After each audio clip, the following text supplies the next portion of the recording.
Professor Yunus সাহেব কিন্তু যেচে কিন্তু উনি আসেননি, ওনাকে আনা হয়েছে অবস্থার প্রেক্ষাপটে। এবং দেশের শতকরা ৯৮% মানুষ উনি যখন ক্ষমতায় নেন তখনও একটি লোক ওনার বিরোধিতা করেননি। তাহলে ওনাদের একটা কমিটমেন্ট আছে। সেই কমিটমেন্টটা কি? সেই কমিটমেন্টটা হলো এই ফ্যাসিস্ট পতিত সরকারের বিচার। এই বুকের উপর থেকে, জনগণের বুকের উপর থেকে একটা পাথর নেমে গেছে। জনগণ এখন শান্তিতে নির্বিঘ্নে, যেটা মালিক ভাই বলেছেন যে মানুষ অন্তত ঘুমের ভয় করে না, মানুষ অন্তত নিশ্চিন্তে ঘুমায় যে আমাকে ধরে নিবে না।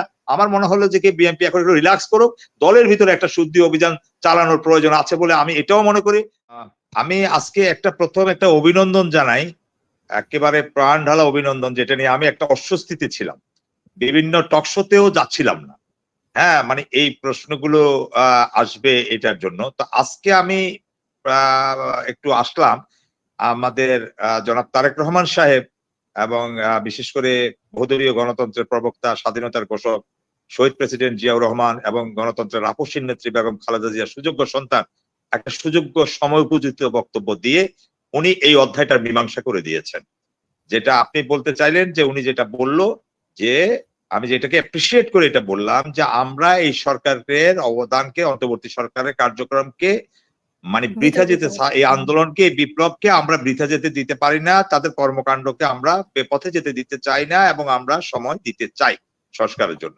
এই জিনিসটা নিয়ে আসলে একটা বড় ধরনের হসপস মানে চলছিল, যেহেতু উনি এখন বিএনপির শীর্ষ নেতা এবং মানুষের মুক্তিকামী, মানুষের আশা আকাঙ্ক্ষার প্রতীক।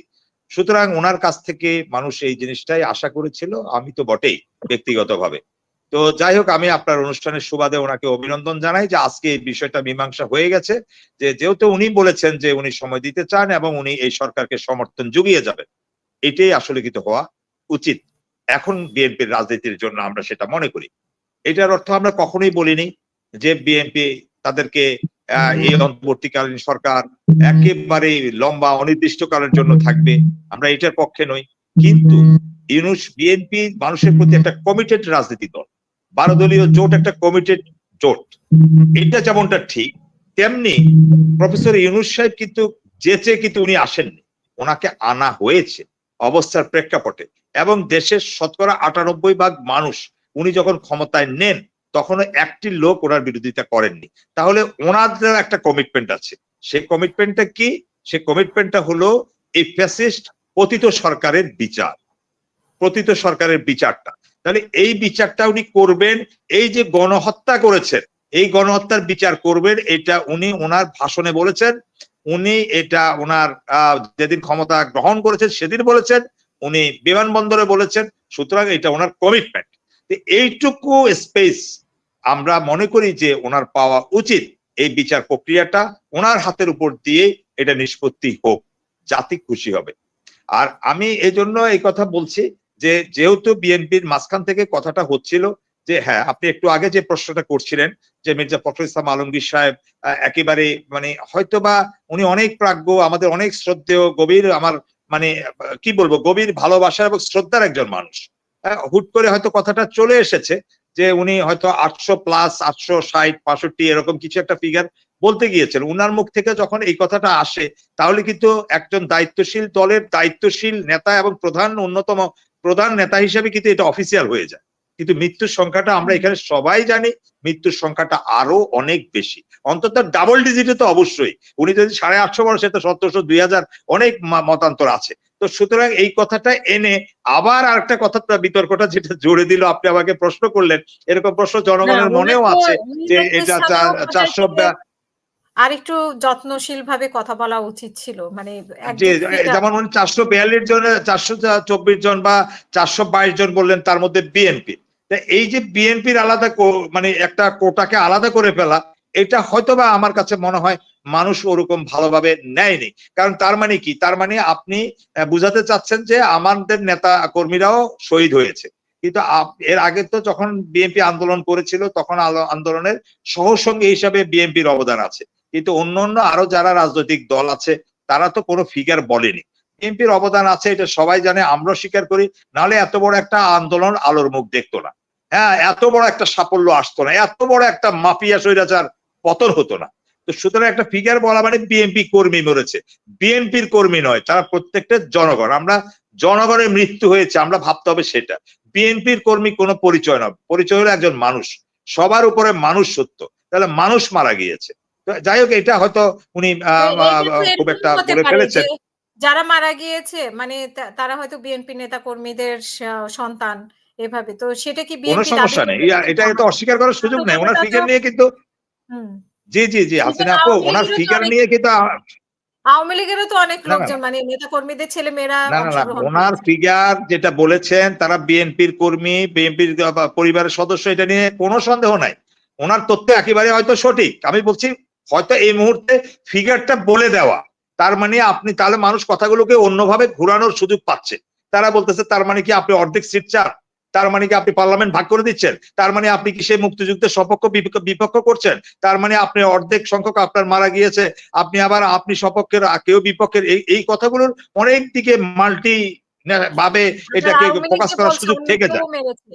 এখানে আরেকটা প্রশ্ন দাঁড়ায় যে আওয়ামী লীগের আওয়ামী কথা লীগ তো বলছে যে আচ্ছা, আওয়ামী লীগ একটা পতিত সরকার, কিন্তু হ্যাঁ, আওয়ামী লীগের কথাটা মানুষের মস্তিষ্কে আছে, কারণ আওয়ামী লীগ তো আছে। তখন বলেছে আওয়ামী এটা লীগ বলেছে বিএনপি অন্য জামাতের কেউ আন্দোলন। মেরেছে। এখানে তাদের পুলিশ মারেনি, অন্য কেউ মেরেছে। তার মানে তো বিএনপি বা অন্য দল যারা ছিল মাঠে তারাই কি আমি মেরেছে? সেটাই বুঝাতে মানে চেয়েছি যে এটা তো অনেক রকমের প্রশ্ন এসে যায়। যেমন তখন বলা হয়েছে না যে এটার ভিতরে বিএনপির লোকজন ঢুকেছে, ছাত্ররা কোমলমতি, তাহলে ওই কথাগুলো অফিসিয়ালি প্রুফ হয়ে যায়। আমি ওই কথাটাই বলছি যে নানা দিকে এটা মানে বিকাশ হয়ে যাওয়ার, ছড়িয়ে যাওয়ার সুযোগ থাকে। জাস্ট আমি ওনার ওই বক্তব্যটার এইটুকুই মানে হুম, আজ পর্যন্ত মানে আমি এটা বিশ্লেষণ দিতে চাই যে এটা মানে এইটা না হলে হয়তো ভালো হতো, আরো সুন্দর হতো আর কি। যেমন আজকে যে কথাটা হলো যে এর আগেও তো উনি বলেছেন যে যৌক্তিক সময় দিতে চাই, আবার বলেছেন হুম, যে সব যদি করে ফেলে তাহলে এই সরকার মানে নির্বাচিত সরকার কি করবে। এই জিনিসগুলো মানে একটু একটু সাংঘর্ষিক হয়ে যায়, যেটা আজকে আমাদের হুম। প্রিয় নেতা তারেক রহমান সাহেব উনি আজকে এটা মীমাংসা করে দিয়েছেন। সুতরাং উনি অবশ্যই সম্মান এবং উনি যে যোগ্য নেতৃত্ব দেওয়ার জন্য উনি আজকে প্রস্তুত, এটা আজকে আরেকবার প্রমাণিত হয়েছে। আমরা অন্তত সংস্কারের বিষয়গুলো যে মেন কথাগুলো আছে, কারণ এখানে যে লাস্টের যে বিপ্লবটা হয়েছে, লাস্ট 5 তারিখের বিপ্লবের সবারই অংশগ্রহণ, বিশেষ করে ছাত্র জনতা হুম, প্রথম কাতারে ছিল। কিন্তু এখানে বিএনপির অবদানকে অস্বীকার করা যাবে না, জামাতের করা যাবে না, 12 দলীয় জোটের করা যাবে না, ইরান ভাইদের করা যাবে না, আপনারা যারা প্রবাসে আছেন তাদেরকে বাদ দেওয়া যাবে না, মালিক ভাইকে বাদ দেওয়া যাবে না, কাউকেই বাদ দেওয়া যাবে না, আইনজীবীদের পেশাজীবী কাউকে বাদ দেওয়া যাবে না, সবই ঠিক আছে। কিন্তু কথাটা হলো যে কি হুম। সবকিছুর মূলে একটা কথা থেকে যায় যে না, শেষ আমরা কথা। এখন বিষয়টাকে যে এই যাই, হ্যাঁ আমি এখানে শেষ করি আরেকটু বলে যে এই জায়গাটাতে এই কথাটা বলে আপনাকে বোঝাতে চাচ্ছি যে আপনি যদি এখনই এটাকে ভাগাভাগির পর্যায়ে চলে যায় তাহলে একটু বিতর্কের জায়গাটা মানে ওইভাবে তৈরি হয়ে যায়। আর আপনি বলেছেন যে সেনাবাহিনীকে মানে বাহিনীকে ম্যাজিস্ট্রেসি পাওয়ার দেওয়ার যে কথাটা বলেছেন, এটা একটা উপযোগী পদক্ষেপ।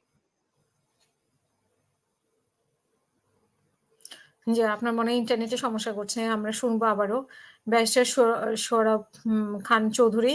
আপনারাও কোনো না কোনোভাবে এই তাদের প্রতি আন্দোলন আমি শ্রদ্ধা এবং বিশ্বাস দুইটাই রাখতে চাই, কারণ শেষ মুহূর্তে তারা তো ছাত্র জনতার কাতারে এসে দাঁড়িয়েছে।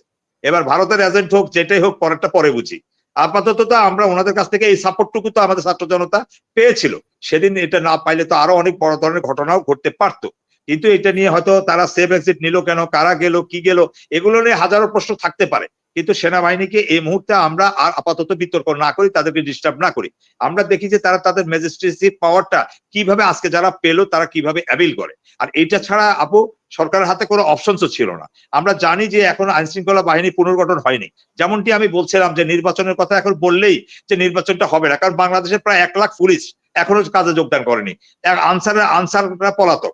তাহলে আপনি নির্বাচনটা করবেন কিভাবে? ডিসি রে এখনো মানে ওই যে ইরান ভাই একটু বলার চেষ্টা করলেন যে ওই যে আলী ইমাম মজুমদার উনি মানে তাদেরকে ঠিক মতো 2 ইমামের পাল্লায় পড়ে বাংলাদেশ যেখানে সারকার হয়ে গেছে, সেখানে এদেরকে যারা ডিসিরা রিটার্নিং অফিসারের দায়িত্ব পালন করে তাদের এখনো ঠিক মতো সংস্কার করার যদি না হয় তাহলে এই নির্বাচন খুবই অর্থবহ হবে না। সুতরাং বিএনপি অনেক কিছুই পেয়েছে।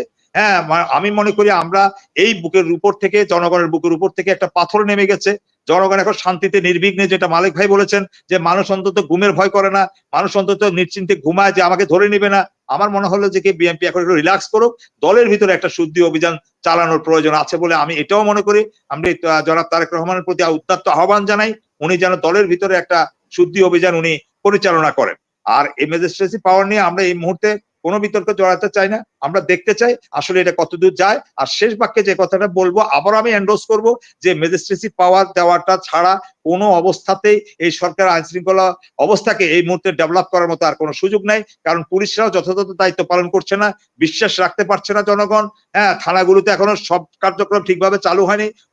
অপরাধীরা নির্বিঘ্নে অপরাধ করে বিএনপি এবং বিরোধী দলের নেতাদের বিভিন্ন দোষারোপ করে দিয়ে যাচ্ছে। হ্যাঁ, সুতরাং অন্যরা ফায়দা নিচ্ছে, অন্যরা প্রপাগান্ডা ছড়াচ্ছে। অন্তত আমি মনে করি ম্যাজিস্ট্রেসি পাওয়ারের কারণে, সেনাবাহিনীর এই অ্যাক্টিভ রোলের কারণে একটা মানে সন্ত্রাসীরা বা অপরাধী চক্র বা এটা মানে পুনরায় সুন্দরভাবে স্টাবলিশড হতে আমাদেরকে সহায়ক ভূমিকা পালন করবে। অন্তত আপাতত আমি সে বিশ্বাসটুকু রাখতে চাই এবং আমি দেখতে চাই তারা যেভাবে 5 তারিখে যে ভূমিকা রেখেছিল তাদের এই ম্যাজিস্ট্রেসি পাওয়ারটা যথাযথভাবে কাজে লাগালে বাংলাদেশের আইন শৃঙ্খলা অনেক দূর এগিয়ে যাবে এবং অনেক ডেভেলপ করবে। ধন্যবাদ। অসংখ্য ধন্যবাদ।